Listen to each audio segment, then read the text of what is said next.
Let me tell you a joke. Donald Trump.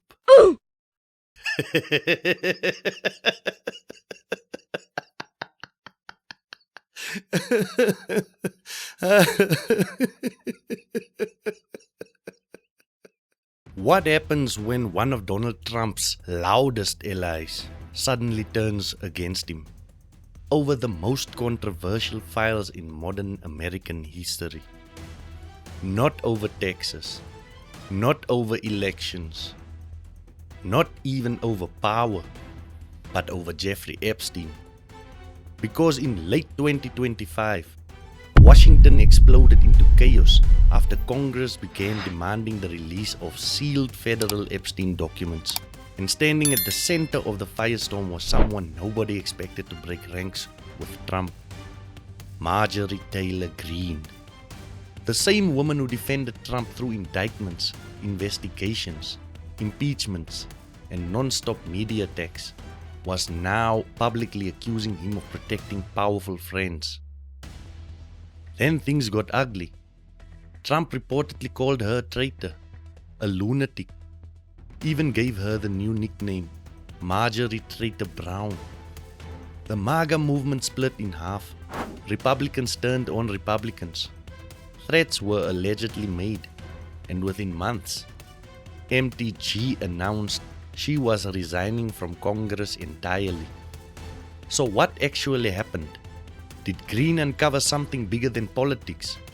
Why were the Epstein Files suddenly causing panic inside Washington? And why did one of Trump's closest political allies decide this was the hill worth dying on? Tonight, we break down the political civil war that nobody saw coming. Jeffrey Epstein's name never truly disappeared from public conversation. Even after his death in 2019, questions continued to grow. Who were his clients? Who visited his island? Why were so many records sealed? And why did it seem like every major investigation ended with more redactions than answers? For years, politicians from both parties occasionally promised transparency, but nothing substantial ever happened. That changed in late 2025. Pressure from independent journalists, online investigators, and frustrated voters reached a boiling point. Americans weren't just asking questions anymore. They were demanding names. And suddenly, members of Congress began pushing for the release of federal Epstein-related files that had remained hidden from the public for years. One of the loudest voices leading the charge, Representative Marjorie Taylor Greene. For years, Greene had been considered one of Trump's most loyal defenders. She embraced the MAGA movement completely. She defended Trump during multiple controversies, and she became one of the most recognizable conservative figures in America, which is why what happened next shocked almost everyone. Greene began publicly supporting efforts to force the release of the Epstein documents. Not quietly, not behind closed doors, publicly. Alongside Representative Thomas Massie, Greene reportedly backed a House discharge petition designed to bypass leadership and force the files into public view. And her reasoning was simple. Greene argued that protecting information tied to human trafficking and abuse was morally indefensible, regardless of who might be implicated. That message immediately resonated with many voters. But according to reports and public insiders, Trump was furious. The conflict quickly turned into a full-scale political war. According to multiple reports circulating at the time, Greene claimed Trump personally opposed the release of the files because it could hurt his friends. That accusation detonated inside conservative media. Because this wasn't a Democrat attacking Trump. This wasn't CNN. This wasn't MSNBC. This was one of his allies, and Trump reportedly responded aggressively. He allegedly branded Greene as a ranting lunatic, a traitor, and repeatedly mocked her with the nickname Marjorie Traitor Brown. The MAGA movement suddenly fractured into competing camps. One side argued the file needed to be released no matter who was exposed. The other side claimed the situation was being weaponized politically and warned Republicans were walking into a trap. Online influencers turned on each other overnight. Conservative commentators who once appeared together suddenly began accusing each other of protecting elites. And for the first time in years, people inside MAGA were openly questioning Trump himself. The Epstein case is unlike almost any scandal in modern history because it touches something deeper than politics. It touches power.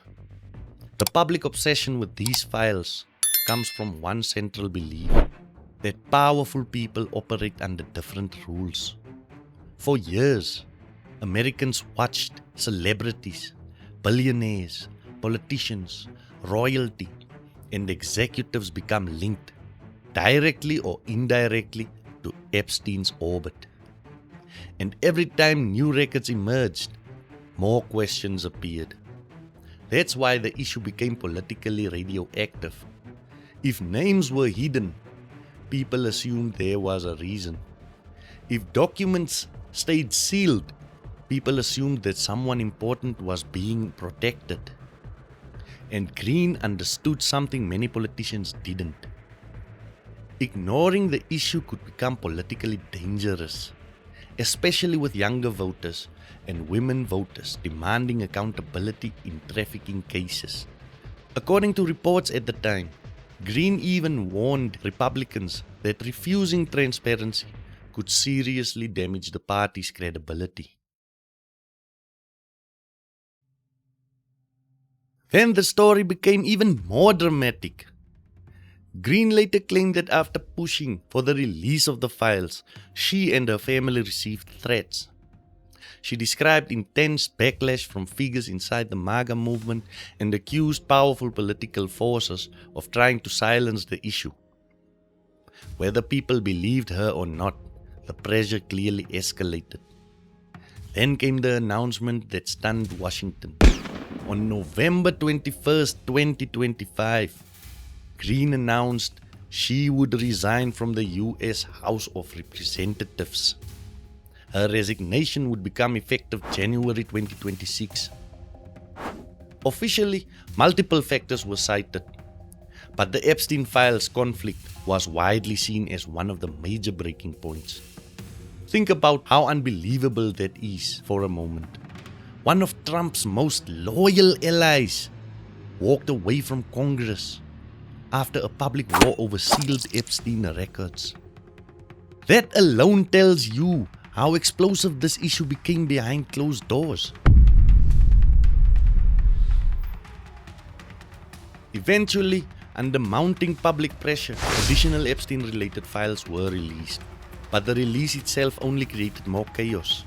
Some people argued the documents proved there had been years of protection for elites. Others claimed the files were incomplete, selectively released, or intentionally redacted. And just like every phase of the Epstein saga, the answers created even more questions. Greene later claimed Trump had ultimately been forced to stop opposing the release because the political pressure became impossible to contain. By that point, the damage had already been done. The Republican Party had publicly fractured. Trust inside MAGA had been shaken, and the Epstein story had once again reminded Americans of one uncomfortable reality. People will tolerate almost anything from politicians until they think the powerful are protecting each other.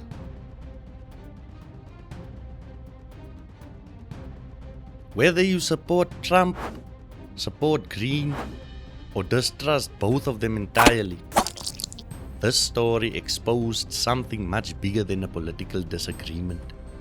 It exposed a growing crisis of trust because millions of Americans now believe there are two justice systems, one for ordinary people and another for the wealthy and the connected. That belief is dangerous for any democracy, and the Epstein Files became the perfect symbol of that fear. A sealed black box surrounded by powerful names, hidden behind redactions, while the public demanded answers. But maybe the biggest question isn't whether the files were released. Maybe the real question is this: if the truth was harmless, why did everybody fight so hard to control it?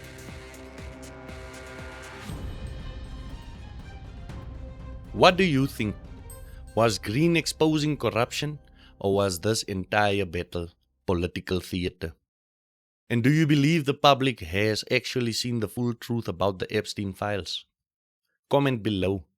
If you enjoyed this breakdown, subscribe for more deep dives into politics, power, and the stories the media can't stop talking about.